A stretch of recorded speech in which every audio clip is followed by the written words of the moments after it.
So today's our guest is our current writing residence. You. Kayla Martell Kayla Feldman. Martell Feldman. To get my name there. You insist on the middle name, don't you? So I do actually have two middle names. That's the only one I insist on because I work for theatre. I work for theatre as Kayla Feldman, but for prose and poetry as Kayla Martell Feldman. So that's why I usually Anthony, because it's like a stage, isn't it? Yeah. It's more forward. Yeah.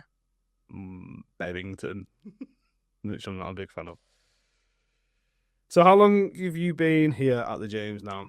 I have been here since the beginning of July. So not long. Not long at all. 2-month residency. 2-month residency. You've been writing, observing, doing things, events. Taking it all in.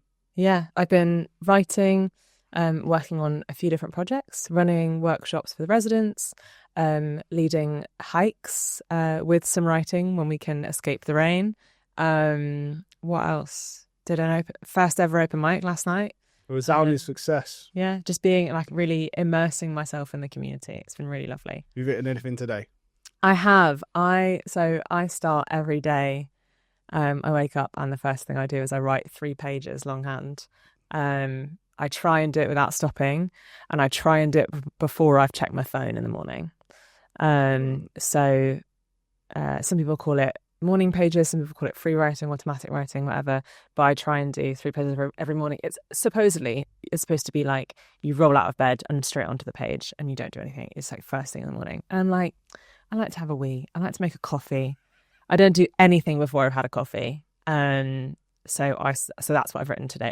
Actually I did it slightly differently today because it was co-working club and I was like, I want to go see what co-working club is all about. So I made a coffee, I got dressed, I drank my coffee, and then I came downstairs with my notebook to co-working club. This next segment is just understanding what a writing residence is. It's quite an interesting position to have, especially in a real estate business. So, yeah, what does writing residence mean to you, firstly? It entirely depends on what it's for. Normally, writing residencies are not live-in. So like every time when I was talking to people about that I was going to go and do this residency before I came, a few people asked like, oh, you're going to Sheffield, where are you staying? And I was like, no, I'm staying in the place where I'm doing the residency. Normally residencies are attached to a theatre or a festival or something like that. It's not normally like a live-in, it's just sort of in attachment, in conversation with the work that they do in the programme over an extended period of time. So actually being in residence here has been really quite different. A lot of the work that I do as a poet is in community building, and I firmly believe that poetry especially lends itself really well and importantly to communities that hold people in a way that I really haven't seen elsewhere. So the main community that I run in London is Process with another wonderful poet called Tyrone Lewis.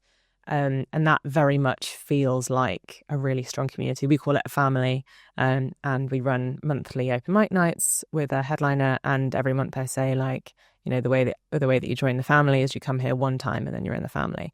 And a lot of people, especially queer people and neurodivergent people, have found like real community in that they don't have elsewhere, or have met friends there that then become like their chosen family, and that's been really, really important. So in terms of like what writing residence means to me, for me personally, very much is about building community, which is why this was kind of perfect, because I'm not just someone who's coming in with my expertise to people who have come here for that. I'm also like, in the social lounge with people, like doing my weekly shop with people, in the gym with people. Like my social life here is now also built around the community that I'm serving.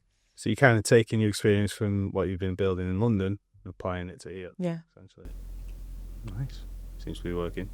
Yeah, I'm thrilled. I think I didn't really know how it was going to go because obviously I didn't know it's really hard to tell before coming here what the community already exists. And I think it's it's very different building that community yourself than coming into a community that already exists.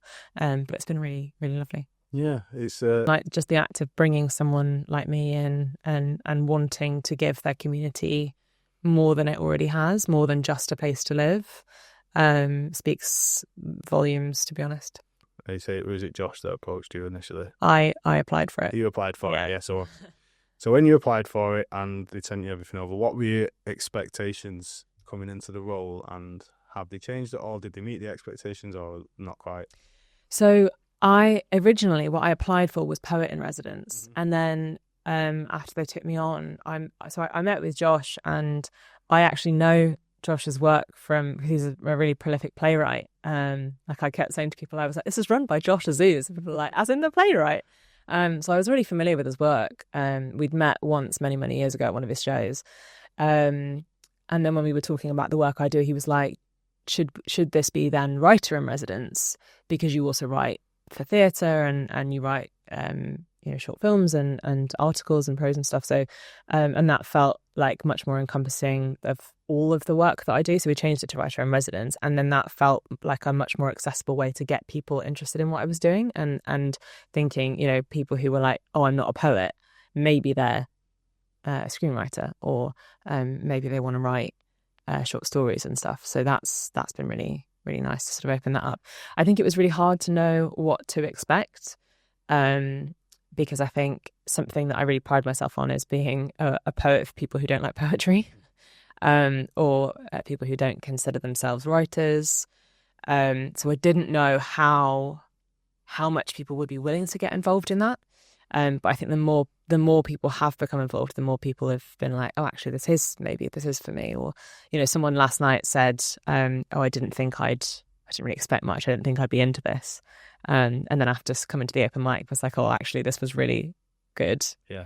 And very like, emotional experience, actually. Oh, yeah. Thanks. Yeah, I think so. Especially, so when Shub played the guitar and he sang, especially to your languages, I was just like, I was literally sat there, I was like, yeah, gobsmacked. I was standing up on my arms.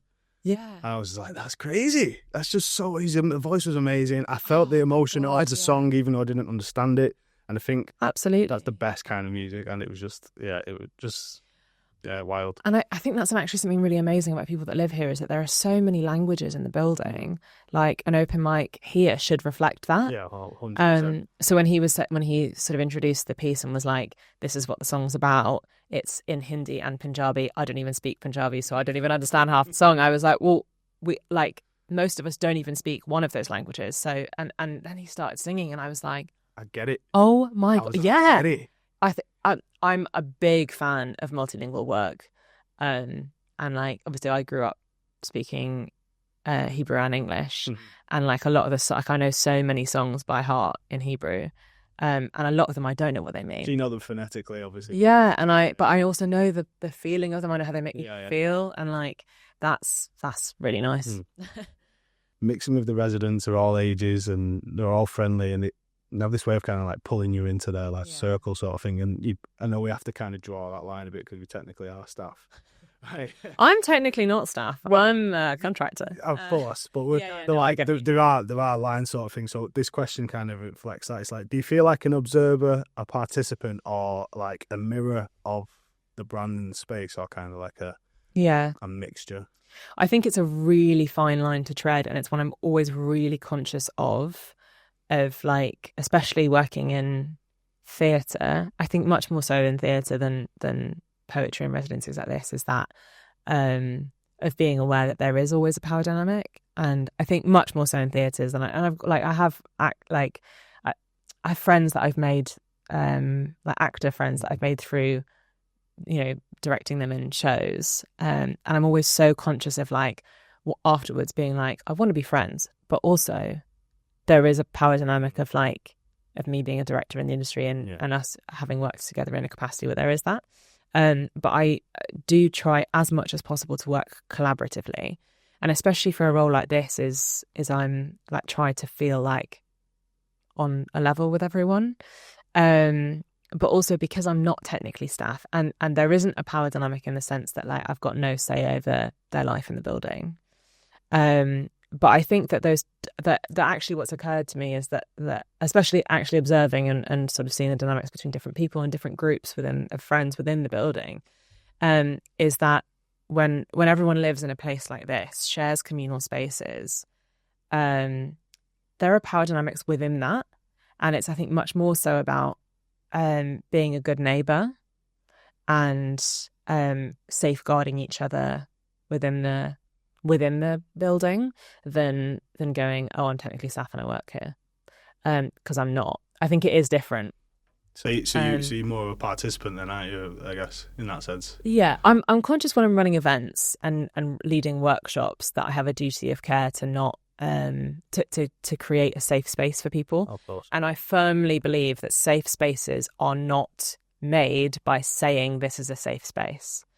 And a lot of people make that mistake, and it infuriates me, is that if someone says this is a safe space, my next question is how? How have you created a safe space here? I believe that to my core is that takes work, and you also have to show what you're doing, because also a safe space for one person is not a safe space for another person. So I work very hard to show what kind of safe space it is, who it's safe for, and that's kind of what I'm focused on. So like last night in the open mic, I really want to encourage people to be brave and share their work, but I don't want anyone to feel like they're being forced to do that. And that's a really fine line to tread. Last night I was really conscious of really wanting to encourage people to share their work and get involved and feel brave in doing that and sitting in community with one another. And I tried to do that by showing stuff that felt a bit embarrassing for me or a bit brave for me, like doing a poem about a crush that feels really embarrassing, and then singing, which I do not do. Yeah. I don't sing in public. I used to do it a lot, but it's not really within my comfort zone anymore. I think I'm a very average singer, but also I wanted to do that to be like, hey, you don't have to be amazing at everything to share it with people. I'm a firm believer in like, be average at things. Yeah. 7 out of 10. Yeah, absolutely. If you aim for 7 out of 10, you'll never be disappointed. Exactly. So trying to encourage people and be like, I'm like, you are safe in this space to do that. I'm not going to push you, but also you can be braver than you think you are. It's like you're giving nurturing. Yeah. Does your writing process differ when you're here compared to when you're not here? No, it does. The morning pages, writing every morning, was something that I used to do a very long time ago. And actually this year has been really hard for me in terms of writing. I've had a really turbulent year, but sort of since the beginning of May, things have really started to get better. And at the beginning of April, I challenged myself to write 30 poems in a month, to do a poem every day. But it was just kind of like, I have to get this out, I have to do it. Because I was like, it doesn't matter if it's good, I just have to write something. And then things started to feel much better in May. And then June, I went to Barcelona for a whole month to write, because I've got friends who live there, which is really nice because I can just rock up and stay on their couch for a month. And then moved here in July. And then this is kind of the first time that I've had time to sit back and go, okay, actually, this has been a year of me doing really hard things. So it's been really nice to have the space to just reflect. I write a lot more. I feel like I'm writing a lot more here.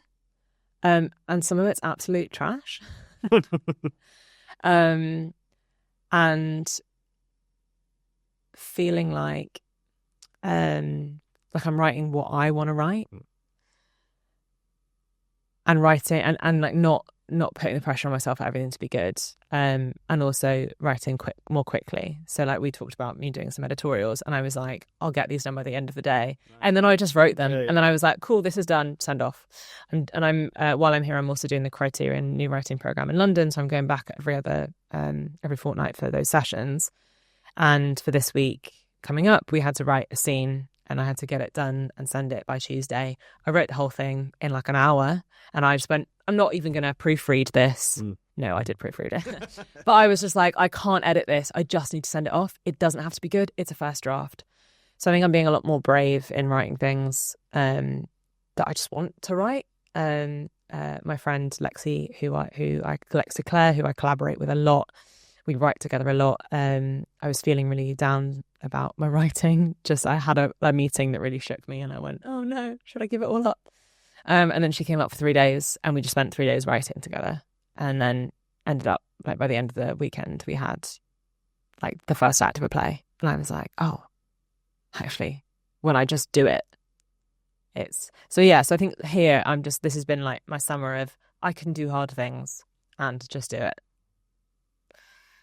That's nice. Yeah. Yeah. So you do write every day then? I do now, yeah. Yeah. How long did it take to get into that swing? I think immediately, because when I was here, I was like, right, new place, new routine. This is something I'm going to start doing. And then it was literally, I moved here, and then the next day I was like, right, I'm gonna do morning pages every day that I'm here. I'm just going to write 3 pages every morning. And that's been really good for me, I think, because then it just gets out all of my first early thoughts, and then I can just think about creating for the rest of the day. You're like pushing the shit out to get to Literally, yeah. Yeah. Yeah. Can you swear on this podcast? Yeah. Oh my God. Can I just say loads of swear words and then you just get it out? On that now.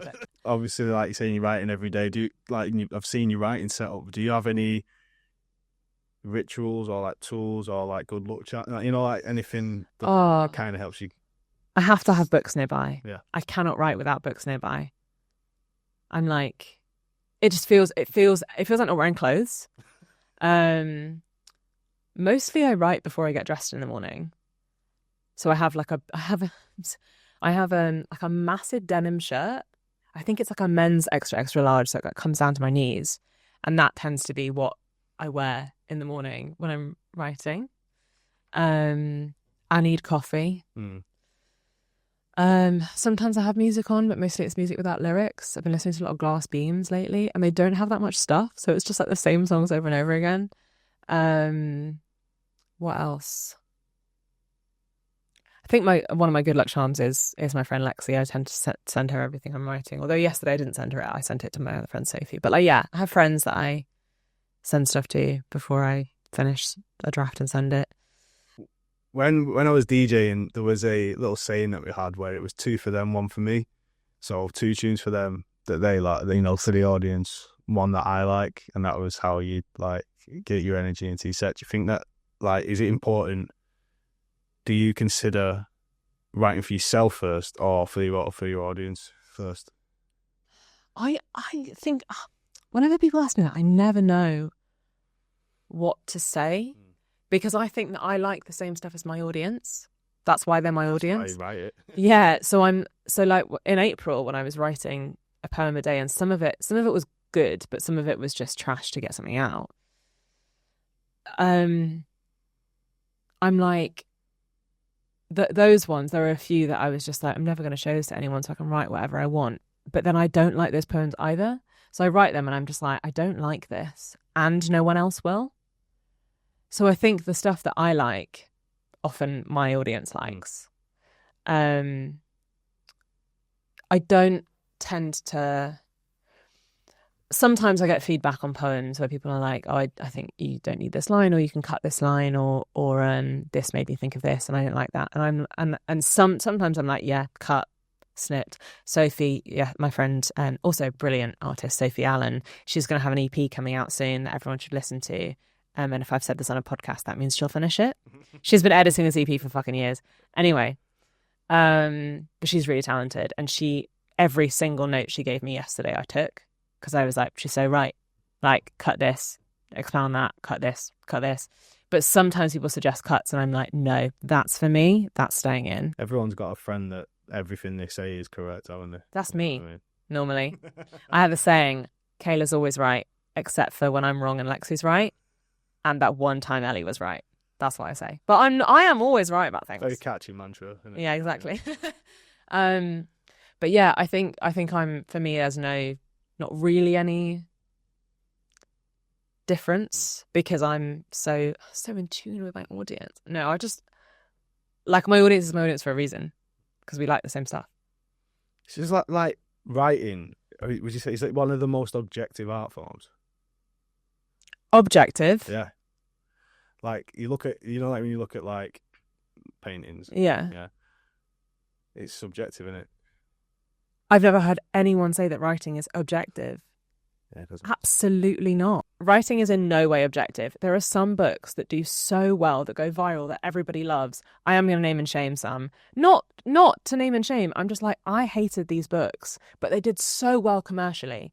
This Is How You Lose the Time War and Orbital, I absolutely hated, but they won prizes. Like I hate The Old Man and the Sea by Ernest Hemingway. That won a Pulitzer. No, Pulitzer or Nobel Prize. One of the Nobel Prize. Won a Nobel Prize. I'm like, why? I've hated every book I've ever read that's ever been longlisted for a Booker Prize. So writing is so objective. Oh my God, there are some poets that go viral on Instagram, and I'm like, really? That's subjective. Yeah. Writing is subjective. Right, yeah. There's a brilliant poet, like a brilliant young, very new poet called Sam Brown that's gone viral for a couple of poems about masculinity, and a few of them, and I think he's brilliant. Like he's a friend from the poetry scene in London, and I think he's great. He's going viral for a reason. Like all his poems have like thousands and thousands of views. But he's also ended up on, like, you know, there are people on the other side of TikTok and Instagram taking the piss out of him for being soft. And I'm like, sure, okay. But he's so good and so talented that, like, the people that, like, I think that clearly tens of thousands, hundreds of thousands actually, of other people think that. Yeah, it's going to rub some men up the wrong way. Okay, great. Yeah. Some people don't like my poems. Okay, fine, you're wrong. When you moved here, did anything surprise you about the James? Like, or did you kind of have a full idea of what was going on? Did anything surprise me? Yeah, has anything surprised you about the space, the people, everything, like the whole shebang? It's a very young building. 29 is the average age. Is it? Yeah. Very young building.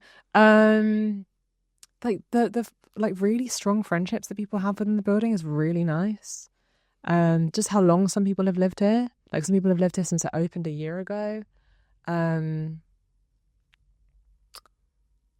They're like visiting some people's flats, and like, oh, people have really made it their own. The amount of cats and dogs. My first week here, I think I've been here a couple of days, and I was like getting my key out to open my front door, and I just heard I looked down and there's this cat like belly up showing off, and I was like, oh my God, sir, where did you come from? He was such a loud, chatty boy. I enjoyed meeting him greatly. What else? Is there anyone in particular, or a group of people, or anything that's like left like a lasting impression on you? Yeah, but if I start naming people, people are going to get upset that I didn't name them.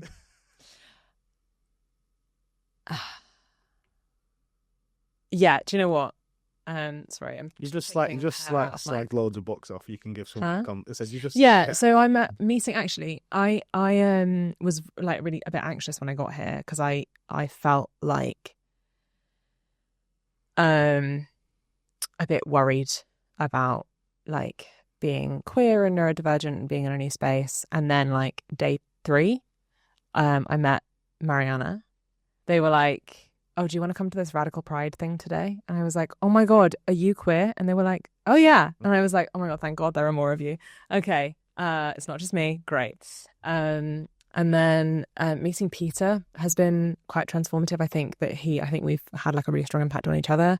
I think someone being on a bit of a mission to be the best version of themselves and like fully commit to that is like amazing to watch. Like to get to be a part of that and to meet someone on that journey is just so special. There are 2 people in the building who I won't name, but watching them fall in love in the time that I've been here has been beautiful. We know who they are. Yeah.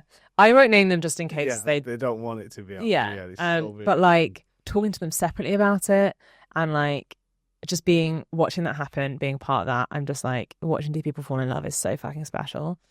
The people that come to my workshops have been really lovely. Carlos and Fiona and Shub and Bids of like having movie nights with them has been really lovely. There are other people, but that's off the top of my head is yeah. So you're coming to the end of your residency here, and so if there's any one moment that's that's really like stuck with you that you can just think of, you know, something that's happened, just one particular thing. The open mic was really special. I didn't expect so many people to turn up. That was really lovely. Bantering with you. I'm not a banter person. I do ask anyone. I am not a banter person. I've just got one of them faces, haven't I? But you bring it out in me. Finding out that Nicole crochets. Ask her about her crochet TJs. I know. Okay, not only does she crochet, should we go and get her TJs? Should we go? Okay, she has crocheted like full tortoises. What? I know. What do you mean? I know. Amazing. Getting to speak to Mary in Hebrew has been quite nice. Yeah. Yeah. Having ice cream in the building, that was a great day. Mm-hmm. Yeah. Abseiling, interesting. Yeah. Wild. So since you've been here, has there been any change in the themes of your writing, or is there anything like bubbling, brewing sort of thing? I've been writing a lot more about joy. Mm. Not that I was writing depressing stuff beforehand, but like the play that I'm working on for the Criterion program is quite dark. So I think that's made, and like there's so much joy in the building that it's kind of like informed the rest of my work as being quite joyful. So I'm writing a lot about positive things that happen. Writing a lot of poems about community and found family. And then the play that Lexi and I are working on together is about like the concept of like the most important, like what happens when the most important relationship in your life is a friendship rather than a romantic partner. I always say, because your soulmate doesn't have to be romantic, does it?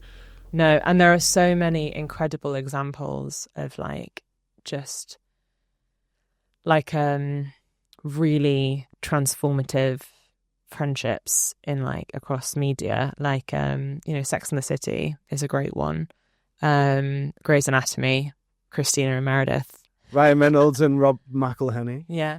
And that like they're just meant for each other. Yeah. But like that platonic friendship can be so much more important to our lives. Like my godmother, who lives in Colorado now, she lives in Texas for most of my life, and she does a family and friends reunion every other year in the Rocky Mountains in Colorado, and we've been going to that my whole life. And it's sort of like the matriarchs of it's like, I call it the five families.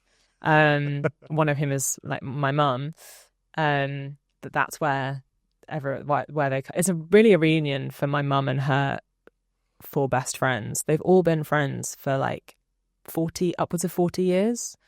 And I just think that's incredible that these women who are all like around 70 have been friends through getting married, having children, some of them getting divorced and getting married a second time, like burying each other's parents, like, having grandchildren, all of this stuff. I'm like, the stuff that you go through over a lifetime, really, who's there at the end of it? It's your best friends. So that's because you get divorced. yeah, exactly. Like in December I came out of a relationship that I thought I was going to be in for the rest of my life. Yeah. And I remember at the time literally saying to my best friends, going, what do I do now? Like, what am I supposed to do? And then this has really fully been the year of like remembering that I'm so in love with all my friends. Yeah. And I'm like, oh yeah, that was always where my heart was. And I think my now ex knew that as well, that like I'm always going to be the kind of person that like the central people in my life are always going to be my friends rather than a partner. So like writing a lot more stuff about that, and the play that we're working on together really focuses in on that as well. It's an interesting point, because it's like, I don't know, it's not something that's like happened to me on purpose, but I've always tried quite hard to be friendly and make friends with people, and I don't know if it's just I've just moved here on my own. Yeah. I just haven't got any friends. I think you do. I think that you've like, I was thinking this last night. I was like, oh, you've been here like, what, 2 weeks? Yeah. And you're already. Yeah, I've always been quite good at like slotting it. Yeah. And being like finding, because I've had such a, let's say, eclectic career in my, Yeah. I've gone through many different jobs. I've literally been a butcher and a baker. Candlestick maker? Just look like a waxwork on one day, but that's the closest I've got. Do you know what I mean? Yeah. But having them actual close friends, it's crazy. Like I've just had to do a lot on my own, but it's never too late. It's never too late. But I also think that the world makes it really hard for men to form those kinds of bonds. And like there's a reason there's a male loneliness epidemic. Like male mental health is such an important issue, and I think it is because men are not taught to have those kind of friendships, and they're actively discouraged from having those kind of friendships. And I think it's a real shame. I don't know what's the word for like men that you look up to, not like fathers, role models. Yeah. So my male role models growing up, shall we say, they use quite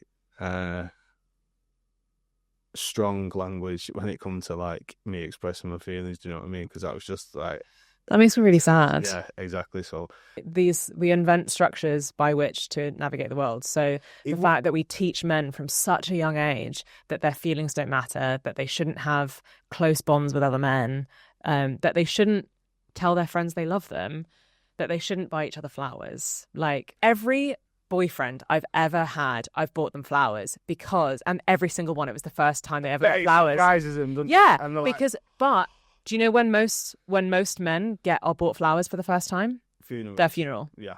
And that's so sad. Every time I've bought a man flowers, they've gone, oh my God, they've been so overwhelmed with emotion because they're like, no one ever gets me flowers. And I'm like, I've never been bought flowers. That's what I'm saying. I don't want. You don't want flowers? I don't want flowers to be my first time flowers in my funeral. Yeah. I don't want that. I've just had it. Wow. Right. Buy myself some flowers. Yeah, but also to be bought by someone is like, it's like, I saw this beautiful plant. I saw this beautiful piece of nature and I wanted to share it with you. It's so nice. And people don't do that for men. And I think it's unfortunate. I'll buy you flowers. Thank you. No, so yeah, I did have a question actually. You mentioned something. I think it's a very interesting topic, especially for writers. I'll try and wrap it up within like the next 10 minutes. Right. But you're saying that your play that you're in is quite dark. Now, for some reason that took my mind to like Heath Ledger when he was like, you know, during his joke. Yeah, he locked himself in a hotel. He's locked in a hotel, and whatever. And I'm like, sorry, as a director, I'm like, you don't need to do that. Yeah. Like, is it Ian McKellen that was like, try acting, darling? Yeah. Like, yeah, anyway, I don't need. So you mentioned it's like, you know, it's quite dark and it can take you into a dark place, and putting your mind into a dark place voluntarily you can get stuck there sometimes. You know what I mean? So would you say being here, like you say, it's made him quite happy? Has it stopped you going into that kind of like dark place? Has it been like a something that's helped you stay happy? So when I started the Criterion program, I had two big ideas, and I didn't know which one I wanted to write. And I focused on the first one in week 1, second one in week 2. Now we're heading into week 3, and they were kind of like, at this point, you need to pick one. And I had really wanted to write the first one, but I was reading, whenever I'm working on a new project, whether that's writing or directing or whatever, I tend to read a lot of books around the topic. And I was reading this book called Men Who Hate Women by Laura Bates, because the play I wanted to write was by incels. And I was just like, I actually don't want to go to that place. I don't want to spend the next however many months it's going to take me to write this play thinking about men who want to kill me. Mm-hmm. I actually don't want to do that. Yeah. So I've decided to write about the second idea, which is also dark, but it's a darkness that I know, that I know how to handle. It's about Alzheimer's and the Holocaust, and I'm like, hazard, really, isn't it? Yeah, but it is like I wrote, you know, my book primarily focuses on like how challenging, like the challenges of being raised as a woman, and like a lot of that was about like writing about the really kind of the hardest things that happen to you, but I do feel very much like I feel like I've written all the autobiographical stuff now. I feel like I've done that, there's a kind of fictional distance from it because it's not my family story, but it is like, you know, both my mum's parents had Alzheimer's, and I don't have any sort of direct relatives who lived through the Holocaust. My family, both sets of all 4 sets of great grandparents managed to get out of Poland, Hungary, and Russia before the Holocaust, fleeing the persecution that came before that. Yeah, I know people have really been trying to kill us for a long time. So I don't have any personal family history with the Holocaust, which is rare. Which is rare for a Jew, actually. Yeah. so it feels like it's research based, but it's also like, but I know, like I went to Jewish schools my whole life. I know how to write that.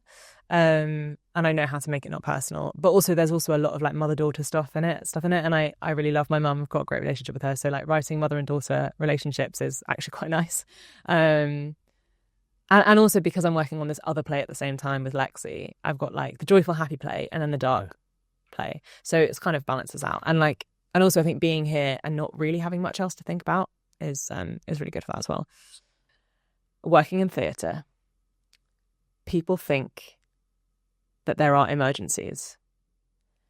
And I have really firm work boundaries. So I believe that in theatre, there are very few emergencies.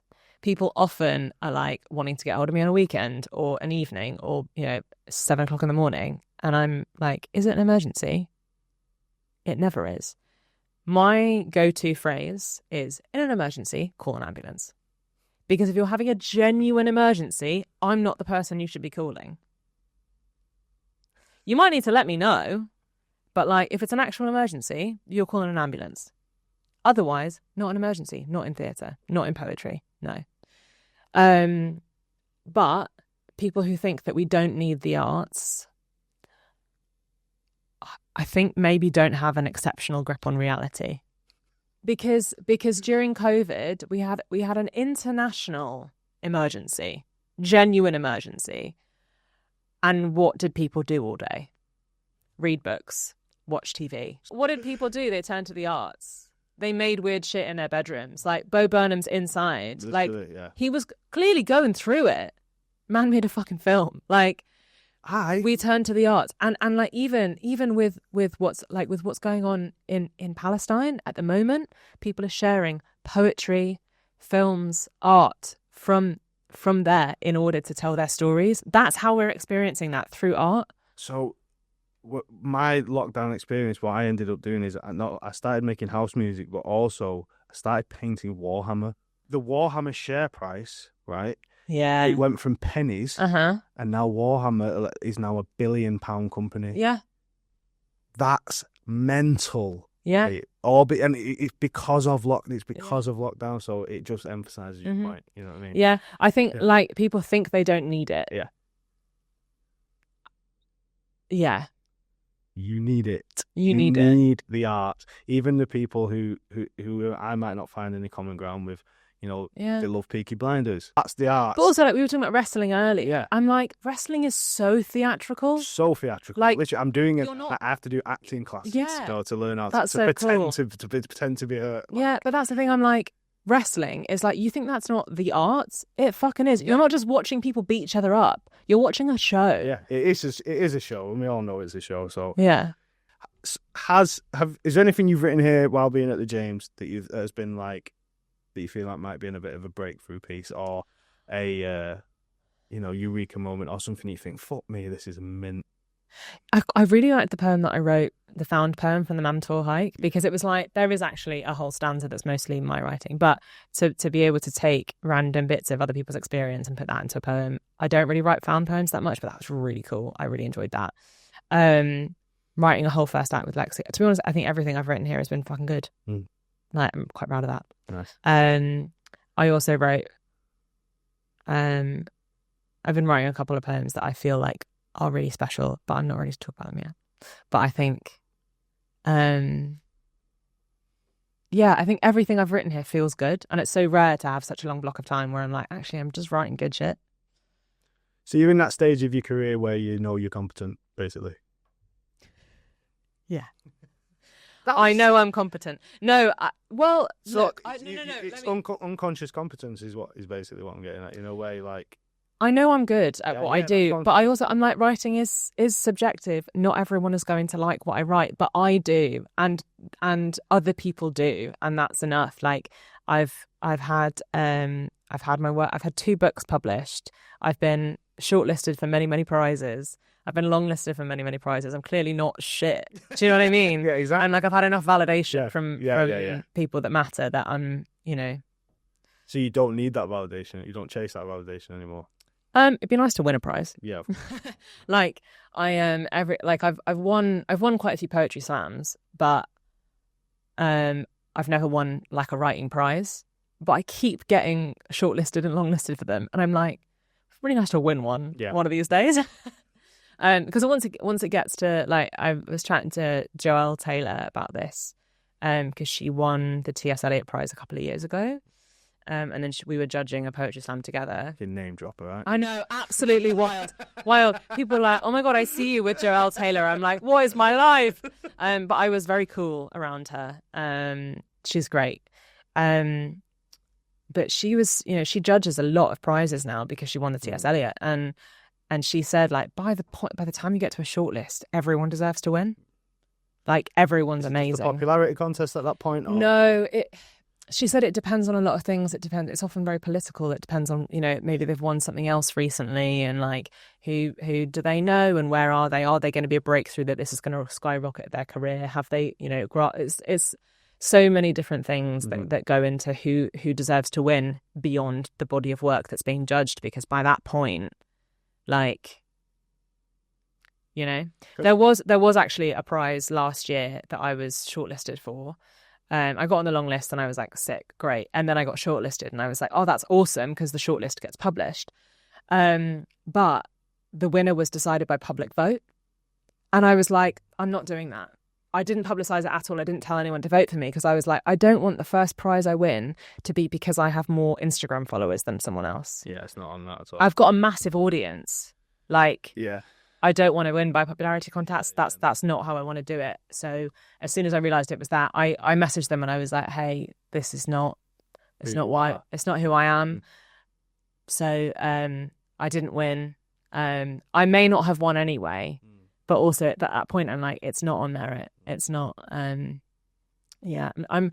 Audience judges can be beneficial, but if it's a vote, I'm like. If it's something like decide the topic of my next poem, then that's great. Audience participation, or if it's like 5, like Genesis Slam does, like 5 random people in the audience judge, and I'm like, that's fine because poetry should be for audiences. I think there's great benefit to that. But if it's a public vote, that just means like how many people can you get to vote for you, and that's not me. Yeah, fair. I mean that is happening long before like social media and stuff, though. Do you know? Yeah. You look at all the ring to win and all that kind of stuff. Yeah. Oh God, I remember that. We're showing our age, aren't we?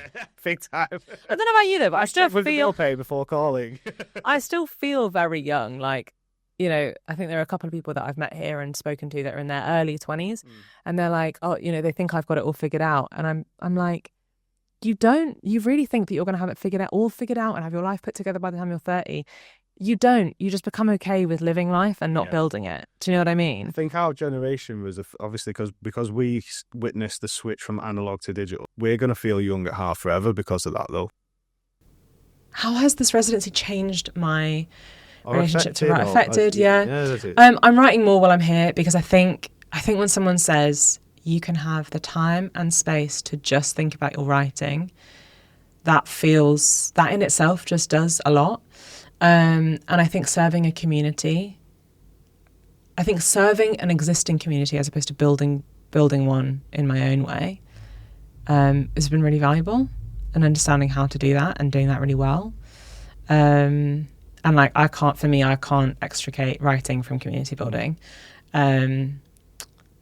because I think theatre is communal. Like, of course, in what other space do you all sit in a dark room together in silence and watch a story? Immediate community at the night of the show, but then also you'll get people who only see each other at shows, don't you? Yeah. You'll see people travelling, whatever, and so there's that community as well. Yeah, and also the fact that most families in the UK, that's not true. Most people, if you ask them, what was the first time you went to the theatre, what will they say? Pantomime. Panto, yeah, exactly. So that wasn't my first experience, because I think my parents were like, because I was raised by Americans, and also Panto feels a very Christmas thing, and my family didn't do anything Christmassy. So I think like, and Panto feels inherently community based. So I think for me, it's just like really solidified that. I've just been writing so much more, and so much more by hand, and so much more that I'm like, this doesn't have to be seen by anyone, which feels really freeing and really nice. Having a space away from my usual routine means that it has kind of given me a real focus. And do you know what, as well? Like, it's pretty, like, good for your clout as well, isn't it, really, to be able to say that you did this? Yeah, you know? yeah. No, it is, like, it's just like... I was the writer in residence at a place where only great people live. It's just so good. It's just like, oh, yeah, I'm getting paid to, like, live there. And yeah. It's no big deal. No, it's not. It is nice. It's really nice. And it's cool to do things like this. It is really cool, yeah. And what's next? What's next? Kayla. Well, I'm working on. That's me. That's my name. I'm working on an audio project at the moment that we are making, and I've done all the writing for it, and we're making it in the autumn. And then I've got a couple of things that I can't talk about yet because they're top secret. NDA, baby. I know. That's pretty exciting. And yeah. Exciting things. Just writing. They can find my book, Same Story, in all good bookshops, wherever good books are sold, wherever any books are sold, really. Waterstones, Foyles, Juno Books in Sheffield, Gaze the Word in London, wherever. Support independent bookshops where you can. But yeah. And on Instagram at Kayla TMF. K as in Kayla, A as in Ayla, Y as in Yila, L as in La, and A, L as in and A as in and then TMF, the motherfucker. Because those happen to be my initials. What are your final words for anyone who's listening and are just getting started on their writing journey? Write shit. Write crap. You cannot write well unless you write some absolute dog shit. You just have to write loads. Write loads. And read loads. There are poets that don't read books, that don't read other poets. It's very rare that they're any good. That's all. Watch other poets. Read and write, yeah. To be a good writer, you have to read a lot, you have to write a lot. That's it. And you have to write absolute crap. Stay the fuck away from ChatGPT. Oh, yeah. It's not it.